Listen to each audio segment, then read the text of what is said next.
Hi, it's Paul Bolger again. This is vlog 7, and it's the last of the character ones. This is about Cú Cullan, the man himself.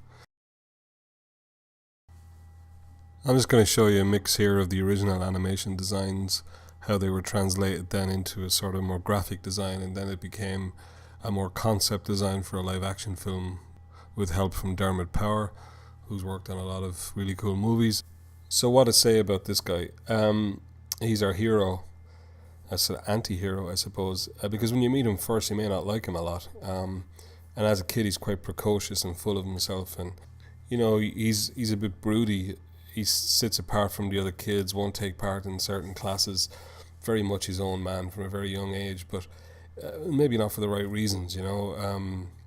He grew up without parents in this version. He's adopted by the king, who's his uncle, so he's kind of a privileged kid, but the others pick on him anyway because, you know, he's this little guy. He's a little bit smaller than everybody else. There's something not right about him. He gets angry for no reason. He sometimes beats up the other kids. He's aggressive. He doesn't pay attention in class.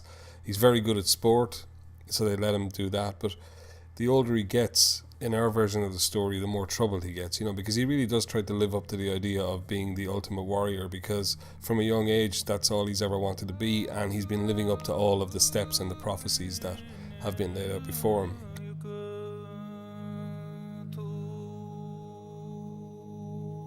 There are a few versions of the original myth, like with all these things, and he's described as looking different ways. Some myths from the later period typically go for the tall blonde giant.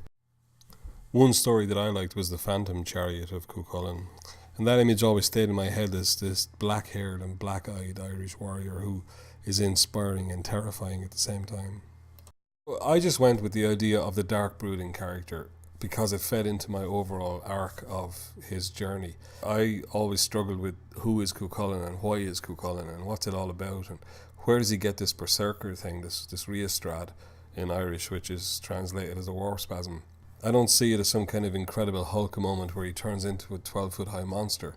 It's more of an internal struggle that he's dealing with, you know, the voice in his head, the inner demon can't understand it, like maybe it's epilepsy or schizophrenia or some kind of psychosis.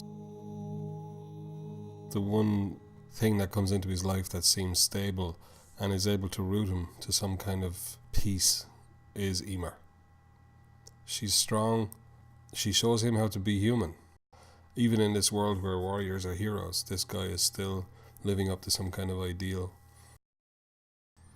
So there you go. Hopefully that gives you some more insight into the main character, what he's up against, what he looks like, why he looks like the way he does, why he behaves the way he does, choices he makes.